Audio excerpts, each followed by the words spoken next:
Hi guys, Monday Night Mystery here. Today, I'm gonna explain a 2016 American fantasy and adventure movie called Pete's Dragon. Spoilers ahead, watch out and take care.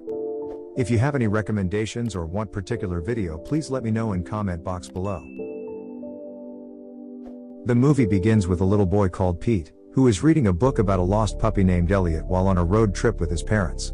Suddenly, a deer blocks the road and the car crashes, leaving poor Pete as the only survivor. He picks up the book in his bag and runs deep inside the woods, only to be surrounded by a pack of wolves. However, the wolves sense something, then become frightened and back away. Pete looks up to find a big green dragon, curious about him instead of going to eat him. He follows the dragon deep into the woods.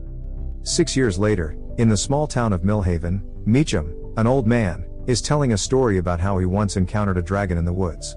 No one believes him as he is the only one to ever claim to see a dragon, but the story fascinates little children. Mo's daughter, Grace, a forest ranger, is not convinced of his story either and claims that she has known the forest and ventures there a lot but has never seen any dragon. Meanwhile, in the forest, Pete is cheerfully playing with Elliott, including a hide-and-seek game that demonstrates Elliott's ability to turn invisible. He then discovers Grace, seeking owls in the woods using her compass and maps. He watches her from afar, following her to an opening where a tractor is left. Grace tosses away the tractor's key to annoy Gavin, its owner, who is an ambitious lumberjack. At night, Pete goes to his home in the woods, a cave underneath a big tree where he sleeps with Elliott. The next day, Pete watches the opening again, observing Grace arguing with Jack, Gavin's brother and also her boyfriend, that they cannot cut down trees in this area deep inside the forest. Jack's daughter, Natalie, is getting bored of waiting for his father, then ventures outside of her car. She spots a sign of Pete, gets curious, and follows him into the woods. Pete moves fast as he is used to the forest, quickly climbing a tree to get away from Natalie. She tries to climb the same tree but loses her footing and falls. Her scream attracts Jack and the woodsman, so they head to the forest and discover Pete. Grace notices that Pete wears the same compass she lost in the forest yesterday. Pete tries to escape them but Gavin accidentally knocks him unconscious. Elliott, sensing that Pete is not nearby, howls to attract his attention, but to no avail.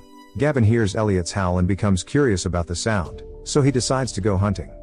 Pete is taken to a hospital and hallucinates going camping with his late mother. The doctors report his good vital condition to Grace, who also takes care of Natalie. Natalie wanders into Pete's room only to find him missing, already escaping through the window. Although the police search for him, he manages to outrun them, jumping on top of a school bus until he is cornered at a high fence. Grace catches him and tries to calm him down, but he attempts to escape again and creates a loud howling sound, which worries her. However, she talks to the sheriff to convince him to not bring Pete to the hospital again but takes him to Jack and Natalie's house instead. Arriving there, Pete tries to escape again into the woods, but Grace catches him again. Pete tells her about Elliott, his friend in the woods, but when she asks for more details, Jack interrupts to bring them in. Pete is mesmerized by the technology and details of Natalie's house, while she patiently explains each thing to him. Meanwhile, Gavin and his men wander deep into the woods until they arrive at Pete and Elliott's treehouse. Unbeknownst to them, Elliott, in invisible mode, is following them all along. Gavin takes Pete's book out of the cave, which angers Elliott, exposing himself to the men to scare them off. Gavin attempts to shoot the dragon, only to find Elliott smashes his rifle like it is nothing. The men hastily drive off, Elliott secretly following them with the hope that he can find Pete. Back in Jack's house, Pete finds Natalie's storybook about Elliott, which is an exact copy of his. Then Grace asks if Elliott is a dog. Pete shakes his head, but then Grace is interrupted by a call from the sheriff, who dug into old missing person cases. He deduces that Pete's family was in a car crash 6 years ago and the boy went missing. The social services wants to take custody of him tomorrow morning. Meanwhile, Pete is drawing Elliott using Natalie's crayons.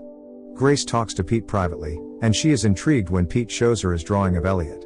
Pete also thinks Elliott will like Grace and he is excited to introduce her to him tomorrow morning. Gavin, back from the forest, knocks on Jack's door. Jack does not believe his brother encountered a dragon and refuses to wander off to the woods so late at night. Gavin leaves while Elliott secretly lands near Jack's house. He peeks through a window to see Pete, Natalie, Grace, and Jack are sitting together, the kids listening to Jack reading a story about Elliott. Elliott is disappointed and returns back to the woods. Grace goes to his father's study to find exact pictures of the dragon Meacham once drew. Although she does not fully believe in the dragon, she starts to open herself to opportunities. In the morning, Grace drives Pete and Natalie to the woods, with a quick stop to pick up Meacham because she thinks he also wants to meet Elliott. They arrive at the forest and Pete leads the way to his cave.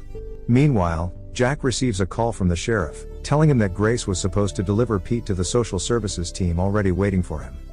Jack deduces Grace is going back to the forest and drives there. Pete introduces Elliott to shocked Natalie, Grace, and Meacham, but just as they are about to embrace Elliott, Gavin and his hunting party show up to catch Elliott, thinking it is a dangerous monster. The event completely destroys Pete and Elliott's treehouse and cave. Knocked unconscious, Elliott is brought to the lumber mill, followed by Jack, Grace, and the kids. They secure Elliott in a large warehouse and forbid anyone curious to look at him from closer. However, Jack already called the sheriff and his cavalry to take care of the dragon. Elliott wakes up for a moment and howls desperately, calling Pete for help. Pete hears Elliott and figures out how to help him. With Natalie's aid, they go out and look for a secret passage to the warehouse where Elliott is kept. Meanwhile, Gavin and Jack hold off the sheriff who wants to see the creature. While the men are arguing outside, Natalie and Pete arrive at the warehouse and lock the door from the inside. They free Elliott's chains, but Elliott is still unable to fly because of the dizziness. The men successfully break into the warehouse only to see nothing.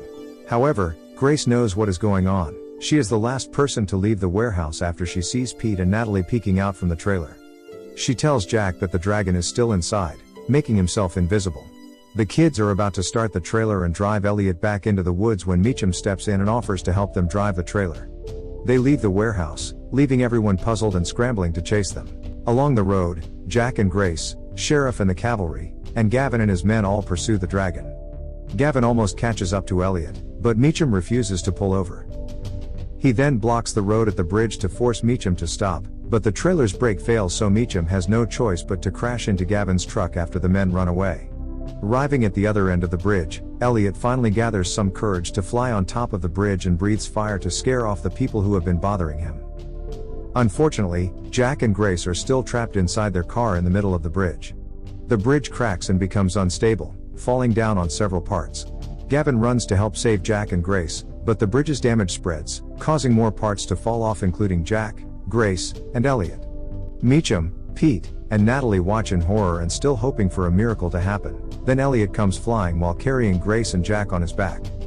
They regroup and embrace each other, but Pete knows Elliott will not be welcomed by the townspeople. He decides to fly off with Elliott, leaving Grace heartbroken. Pete and Elliott come back to their already destroyed treehouse and cave. Elliott is saddened by the fact that even though Pete wants to be with him, he will not be safe anywhere near the town, but Pete needs a better life there. He urges Pete to go back to the town and live with his own people, pointing at an image in Pete's storybook where a family is happily gathered around the campfire. As sad as he is, Pete agrees to Elliott's plan. They fly back to Jack's backyard just as Jack, Grace, and Natalie arrive from the forest. Grace is overjoyed to see Pete again, embracing and kissing him with love. Jack and Natalie are also glad to welcome Pete. They hear Elliott departs, going far away from the town. Sometime later, the town seems normal again, although now everyone believes in dragons so Meacham does not have to tell his dragon stories anymore. Jack and Grace get married and they adopt Pete. During the holiday, they venture to the north so Pete can reunite with Elliott. They also watch other dragons fly nearby. This is the story of the movie Pete's Dragon. If you like this video, please subscribe for more videos like this, turn on the notification, and leave a like to help the channel's algorithm, and wait for the next Monday Night Mystery. And thank you.